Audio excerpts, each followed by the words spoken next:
And thank you for joining us on another episode of 46Conversations, where we discuss the issues that affect the effectiveness of the church. This is KyMichele and my co-host, Bammy. Hey, sir. What's going on? How you doing? I'm doing well, and I am glad to be back in the number. Just, talking about faith and finances. And again, today we have Mr. Douglas Malone with us, a certified financial advisor, ex-Marine Corps, for 13 years, served our country faithfully, also a deacon at a church here in town, proud father and proud HBCU grad. We're just excited to continue the conversation from the last episode. So, Mr. Malone, it's good to have you back with us. How's it going? It's good to be back. It's going great. That's good. So, yeah, we're about to get into it again, sir. Great. Talk a little bit about finances in the church, and I know Bammy and I, we had a prior episode where we talked about money. It seems like money in the church is either talked about from the pulpit from a prosperity gospel background, you name it and claim it and God's going to give it to you, or it seems to be the total opposite where, money isn't really talked about except for give your tithes, give your offerings, but other than that, that's it. So I guess one of the questions I would like to ask is, why should Christians care about their finances, and how does faith and finances intersect? Well, of course, that's a great question. I probably figured you would always say that on a program like this, faith and finances, as if it is something different if you don't have any faith. We all know money makes the world go around. Now, unfortunately, what's happened to us, especially in the church, is that we spend more time in worship than we spend in studying. So if we studied the Word, then we probably would already know what's expected out of us. So to your two positions there, hey, either money spoken of in a prosperity type gospel, or hey, name and claim it, you'll get all the stuff, you'll drive the car you want, you'll have the house you want, or it's put into the other part where money is sort of evil. It's hey, just pay your tithes, and you don't want to be like those evil rich people because they're never going to make it to heaven anyway. So we have those two kind of polar opposites. But what's really hurting for us when we talk about the faith and about finances is we have to go right back to what I heard a deacon say one time out in the hallway. So it wasn't even like a large speech. And he said, when we start talking about anything related to the Bible, if you can't do the first commandment, all of the rest of them don't make any sense. Now, I'm a little slow, so that took me a while to figure something out. So what he really meant was, before you start getting to lying, cheating, stealing, paying your tithes, if God is not first in your life, then all of the Bible really doesn't mean much at all. Wow. So when God is first, then you have to have little conversations with your Father and ask him, well, okay, now, God, I know you're first in my life, but I'm dealing with this stuff down here on earth. How do I deal with it? And that, of course, is great because he's given us a lot of ideas on how to deal with it. So if you've heard either of those polar opposites, what I would advise anybody to do is go right back to the Word. What does it say in the Word? People will say, well, that was a long time ago. Things are different these days. I mean, they didn't have credit cards back then. They drank well water. They didn't have to pay a water bill. I mean, right. But guess what? People still had a struggle back at that point in time. So when we look at it, if the church, if it is your faith, you say you do believe in God, if you say, hey, he is the master of your faith, then you ought to be reading some of his love letters. Some simple things. Now, if you want to have a depressing weekend in this viral climate where we're all locked up, I would propose to anybody, just read the first 11 chapters of Ecclesiastes. If that's something that can't make you depressed and want to go commit your own spiritual suicide, I don't know what will. Because he talks about everything in there, right? He talks about nothing is nothing. You're going to work all day long, and you're going to die, and you're going to leave to somebody who won't even appreciate it. I mean, that's kind of paraphrasing Ecclesiastes, but when it gets to the end, I love what he says in those last final verses. It goes right back to what I said before. Look, God is everything.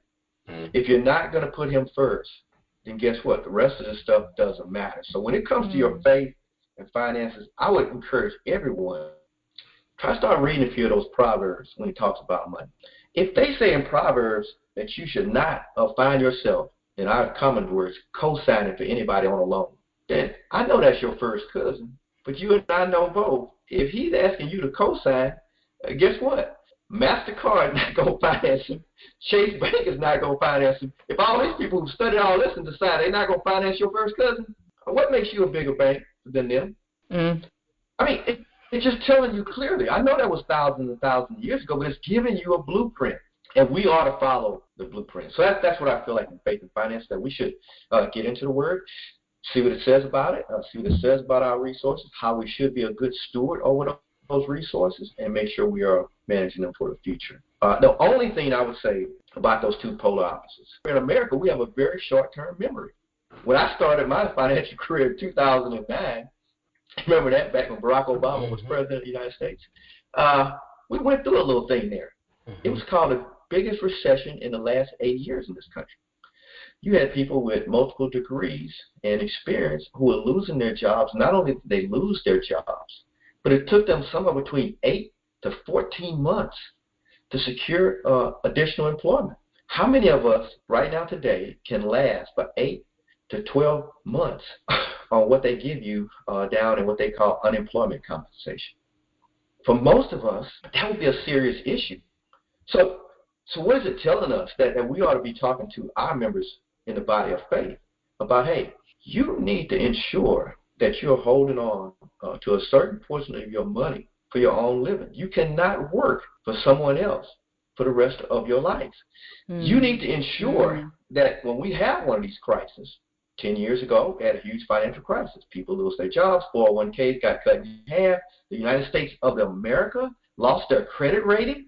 We're not talking about your friend down the street. We're talking about the United States of America lost their credit rating.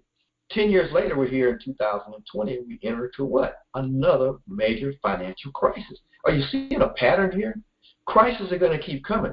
They'll affect people of the faith. They'll affect people who don't even have any faith. You are in this world. We all are. We're going to have to deal with the fact that tomorrow is not promised to us. If you have a good job today, that's great. But remember, tomorrow you could find yourself in the unemployment line. Right. And that's not trying to be a boogeyman about this, but it's trying to be at least a wise steward. Take a portion of your income, put it away for what we call what? The rainy day. Because, baby, it's going to rain. If that makes sense. You said a whole lot, but I just sure did. Man, that was so much to dig through in what you just said. I think for me, one of the things that kind of stands out is when you touched on it. Why is the church so hesitant to take time to have these conversations about money, these conversations about, because on the previous episode that we talked about, and KyMichele talked about this, we've got that one half of it where it's a name it, claim it, grab it mindset, and then the other half is, don't talk about money. It's evil if you become wealthy. Why can we as a body of Christ not find that balance that talks about money and how to responsibly deal with money? Part of me wonders, is there an agenda with leadership in the church where they find it advantageous not to talk to the body about money, for example? And I'm just thinking, it's weird because just off the top of my head, I've got several scriptures in my head that, clearly talk about money. And for women, we're always talking about the Proverbs 31 woman. And there's all sorts of stuff in that passage about how she dealt with her finances. So just curious to know from your angle, right? You've been on the side where you're, sitting in the congregation, but as a deacon, you've also been on the leadership side. What are you seeing that's causing such a huge struggle in the church for us not to address these issues? Because the idea of teaching people that, hey, as long as you have faith as small as a mustard seed, you can move mountains and you can speak in tongues, and therefore your bills will get paid. And that's just not practical, right? Why are we having this struggle inside the body? Well, to me, and this is, of course, my humble opinion, I will apply this. Why are we having a problem in the church talking about money?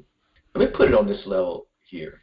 If there are some people that are just what I would call naturally predisposed to manage their resources very well, what happens with those people is that sometimes they don't mean it as a hard way. They don't understand the other people who are broke. They're like, and sometimes they don't mean to, but they come out with a heavy hand on it. What I'm saying is, there was a basketball player. I'm not going to call his name, but he said a long time ago there was no need for him to go to practice. Okay, he could play. I don't need to go to practice. Well, his career was very short-lived. You can't be in that type of environment where you're asked to perform on a high level, and guess what? Everybody next to you is also on that same high level, and they're hungry and they want it. And if you don't go to practice, you're not going to be ready. So in the body, what we're doing is you have some people who are very good at managing money. They don't understand why someone else is having a problem. Okay? Remember what Jesus said. He didn't come for the well-to-do. He came for the people who were sick, people who needed him. So we in the body have to be ensured that if you are a pastor, and man, maybe your dad was a pastor, he handled money very well, your mom handled money very well, they passed it on to you, you handle money very well, you get paid over $200,000-$300,000 a year, and you're looking at your congregation and go, I just don't understand why these people don't understand what's going on. As the old Indian proverb, you haven't walked a mile in those people's shoes. Now let's take the other side of it. We are talking about the fact that, hey, why is the church failing in this? Remember, if I ask you to be spiritually minded or whatever the case may be, you just may be nod and say amen, okay? If I ask you to pay your 10% of your tithe, guess what? That is a hard and a measurable amount. You either did or you didn't, okay? Not spiritual or, hey, man, I want you to read the 3 chapters when you get home. I can't really tell that. But when I ask you to, cut out that 10% of your finances, that's hard. So if a person is in debt and you're asking them, saying from the pulpit, once again, you don't mean to hurt them, but you're saying, hey, if you love the Lord and you're one of his, the Bible tells us that, hey, will a man rob God? And if you're not paying your tithe, you're robbing God. So now what does that Christian do who feels that he's over his head with debt? So now if we harp on that too much from the pulpit, what you may do is you may kill the spirit of a lot of people because they're feeling like, what? I make $65,000 a year, okay? I can do math. In order for me to do 10%, that means I need to be contributing $6,500 a year into the church. Break that down roughly, you're somewhere in the neighborhood of $650 a month. Don't check my math on that. I'm just rounding in my head.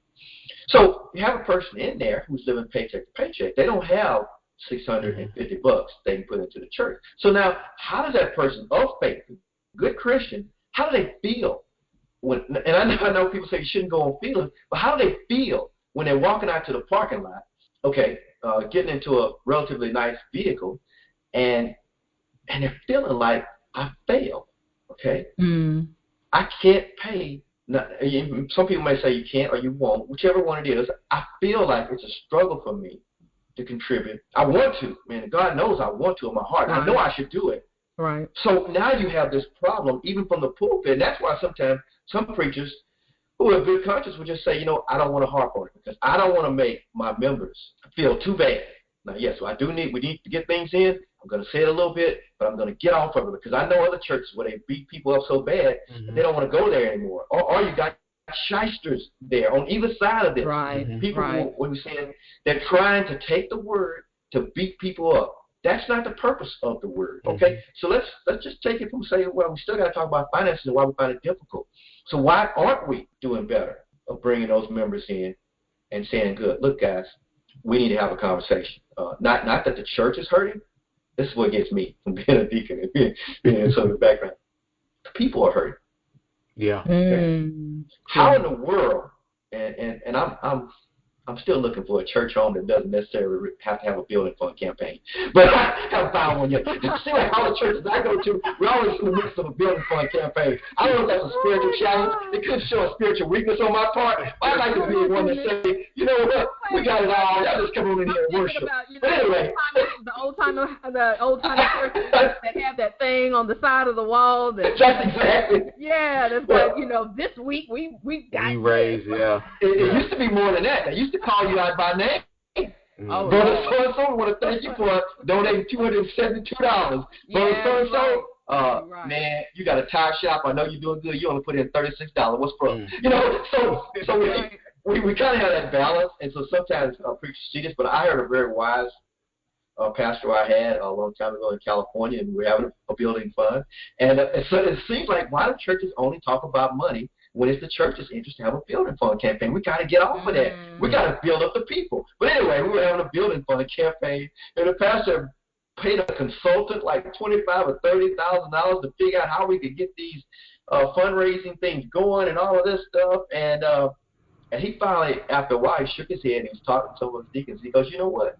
I'm trying to have a building fund campaign. He said, but I've surveyed, I get that now, I've surveyed my members, and over 80% of my members are on government assistance. He said, how in the world am I trying to have a building fund campaign? Wow. I need to have a job fair. He said, I need to build up my members. Now, we need to have that more often. Now, some people say, well, you're getting into my personal life, and I just came to church, I just came to worship. I don't need you talking about my money. I don't need you talking about my career. That's a sensitive side, okay? That's going to be everyone, especially men.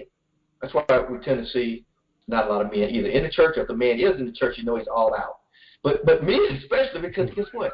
Men are graded in life by their money. Yeah. Let's be for real. You don't see any woman wanting to get with a man who's got a 500 credit score and living with his grandmama. I mean, that's just not that's not sexy. I don't care if he's 6'5" and built. You sure right about it, Douglas. Well, I'm just saying. Now you take the other side of it. Now you got a whole lot of brothers. We don't look at a woman based on her credit score. Now maybe we should, but we look at what? Hey, she's fine. I'll take her. So we have this different perspective, and what I'm saying is you can easily, emotionally damage somebody when the subject of money comes up, because as I said, it's a real marker, okay? I don't know if you're spiritually grounded, but I know if you contributed money to the church. I know that's what's called a SMART goal. It's measurable. I can tell you only put in $2,500 last year. Everybody says, well, that's not important. It should be the person's heart. But their heart won't pay the electric bills, and their heart certainly won't fund the building fund campaign. So sometimes in the church, you got this kind of either you did or you failed. If we talk about money, we can hurt people. If we don't talk about money, we can hurt people. So we have to find a way, as I said, to bring the education back to the people. And sometimes even when you have, you got to think about it. If you have a financial presentation at your church body on a Tuesday night at 6 o'clock, and you're upset because you had a church congregation size of, let's say, 1,000 people, but when you had that financial thing that you thought was going to help the body and was going to give them some good, but only 7 people showed up. And now you're like upset. You're like, wait a minute, see? And that's why a lot of pastors say, why am I trying to have a financial campaign? Nobody's coming out. We have to remember, it is a highly emotional issue to start talking to a person, especially a man, about their money. Let's look at the statistics. Let's start to say what? Right now, today, in the United States of America, the richest country in the world, by far, the average American, not white, black, Asian, the average American finds it difficult to get their hands on $2,000 of their own money. And I get that. The average American, not white, not black, not high school, not college, finds it difficult to put their hands on $2,000 of their own money. I'm not talking about, you got paid $5,000, but you write $4,800 out in checks for bills. So what does that say to us? Because a lot of people will say, especially in the African-American community, to the church, they'll say, well, we don't manage money very well. Let me tell you, from 10 years being in the business, talking to people, a lot of different ethnic groups, very few people handle money very well, okay? Don't even try to put that crutch out there. Very few people handle money very well. The reason why sometimes we may talk, even if you want to start talking about groups, or maybe immigrant groups may handle money better than other people, but give that immigrant group 2 generations. And those grandparents look at their kids and they're like, do you understand what happened? that we barely got here with the clothes on our back and we did this? Because what? We become, as my oldest son says, is a big SAT word, we become anesthetized. Mm-hmm. What that means is we become, it's like somebody has given us a drug and we're just floating along. Mm. Right. If I go to work every day, I got a car, I pay my bills, what more do you want? I'm doing everything that I can do except for the number one thing. We're not paying ourselves. We're not paying ourselves first. Mm. I know that sounds very bad. I know we don't hear that over the pulpit. If your members are not paying themselves first, I don't care how spiritual they are, their fall is about to come, okay? And that means they won't be able to contribute to you in the church. Because why? They don't have a good foundation. In other words, if they lose a job, which as we already said, can be possible, or their business goes down, they don't have the backing to say, okay, I can float myself for 6 months or 12 months until I get better, okay? So what I mean by that, let's say that you are an engineer. You're making $120,000 a year, but you're spending $118,000 a year, okay? Have a problem in your company. They decide that they're going to have a layoff. Your name comes up, okay? I know, you paid tithes, you did everything you're supposed to do, but your name came up. So now you're cut out of that $120,000 income. But your bills at your house are requiring you to still make those payments. But the income is not there. So now you think, of course, people are saying, well, hey, you're going to have to dig into your savings. Remember what I just said. They don't have it. Over 85% of people can't get in their hands on $2,000. So how are you going to float yourself for 6 months when you normally been bringing in 8 to 10 grand a month? And now, maybe with unemployment compensation, you're maxed out. You're getting $2,000, and they take taxes out of that. So you're getting $1,800 into the household. You're still short by about $8,200. So now what happens? Now it's no longer a money concern. Now you get into what? For the church and for the finances of the faith. Families are starting to break down. Okay? If the family breaks down, it's going to lead to what? Kids not doing well in the school. If you were always able to go to your church, and even if you didn't have any own personal savings, you were able to contribute to the church. Maybe you were able to throw in that extra $500 because they needed something. Now guess what? You can't do that anymore. Yeah. And now that vehicle that you had, it didn't get stolen. Somebody picked it up. Okay? How are you going to explain that? So you know what happens at this point in time when we're talking about faith, finances, and people? People become injured, and they decide, how can I go back up to the church in this present financial state? So now you move away from your help. Okay, your help was at the church. Your help was in the Word. But now you've moved away, and now the injury starts to compile itself. It's no longer just about money. So when I say over the 10 years of talking to different people, different ethnic groups, different levels of education, I read this one time, and I believe it, that most of our financial standings was probably set somewhere between the ages of 4 and 6 years old. Okay? So long before you could get to algebra, and long before you could hopefully balance your checkbook, your financial status was, or your mindset was already set between the ages of 4 and 6 years old. Wow. If I can, let me try to break that down. If you had a child that was 4 years old, waiting for Santa Claus, okay? His parents talked to this child and tried to explain that Santa's probably not going to come this year as heavy as he normally would come, but don't worry about it. We're still going to be able to do some stuff. That child grows to accept that, hey, I may not be getting this gift under the tree, but I still have my mom and my dad. We're going to go outside and play. I'm going to help my mom bake some cookies. We're still going to have a good time. You see, that child's mindset is that I may not have everything that I really want to have, but I have everything that I need. I'm not going to let this get me down. Matter of fact, I'm going to see if I can go down the street and pick up some leaves in somebody's yard, so next year I won't have to worry about having a light Christmas. That child's mindset is different. Now you take the other child. Christmas is going to be a little light. We're not going to be able to buy you what we normally be able to buy you because Dad lost, Mom lost their job and things. That child, maybe they don't say it out loud because they're, a little small kid. They can't do so much. They can't throw too much of a tantrum. But they internalize the pain.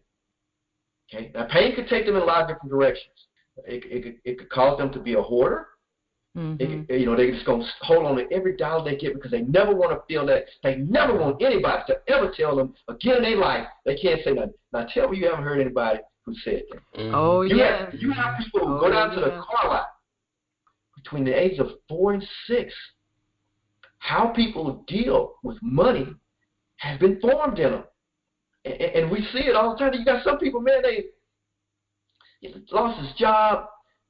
Man, they repoed his car. I mean, it's just insult on injury. And you see the brother still showing up at church with a smile on his face, talking about God is good. What is wrong with that fool, man? He got a 4-year degree, and he was working over at XYZ company, making X number of dollars, and those people let him go.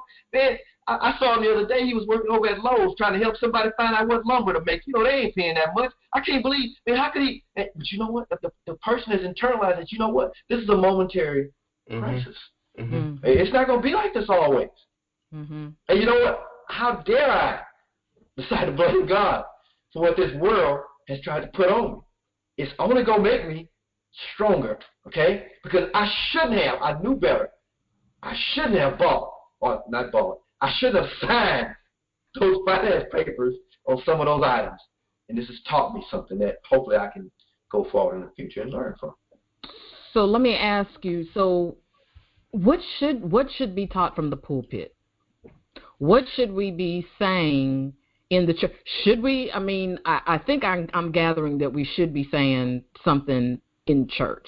We need to get people out of the habit of just hearing about money when it comes to just tithes and offerings, which I think, maybe 60 to 70% of churches, that's it, and then the rest is the other side. What do we say? How should it be taught, I guess? Okay. Or for people that know that perhaps their church isn't going to necessarily say it from the pulpit, what should they be doing? Where should they go? What verses in the Bible should they be looking at for guidance? Okay. Help us, Brother Douglas. Well, let's go straight to Proverbs. It says, plans fail for the lack of counsel, but with many advisors, they succeed. What I would say is that we have to be a little bit innovative. We're having a podcast today, right? We're neither one of us are physically by each other, but we're using electronic means to get word across, right? Right. So the church may have to think that. Remember, we talked about financial programs that you may have on a Tuesday evening at 6 p.m. People didn't make it. Why didn't they make it? Because they live in a large metropolitan area. They get off work at 5 o'clock. They have to pick up the kids at the daycare. If they're not there by 6 o'clock, the daycare is going to put little Johnny out there with his backpack and call CPS.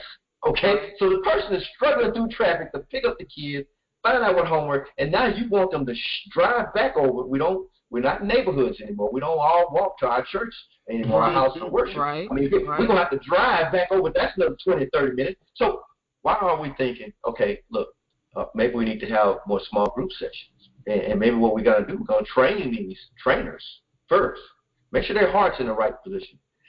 I can understand why a lot of pastors in churches don't want to have financial advisors or people who call themselves financial advisors. And they tell you, for all your listeners, you cannot label yourself as a financial advisor unless you have taken the Series 66 test and you at least have a 7. Okay, so if you've only taken, in our language, the 63, which only allows you to only allows you to respect certain laws of fiduciary type conduct, then you can't call yourself an advisor, but a lot of people do call them. You got all kind of titles out there because people want to look official, right? So anyway, we train the trainers. We make sure the trainers are properly trained. If this person is a financial advisor, we don't have a problem with him, but we have to stress to him, and I'm in this field, you're not here to sell to my members, okay? You're here to educate people. Now, if they choose to go with you, that's fine, but you're here to educate these people, okay?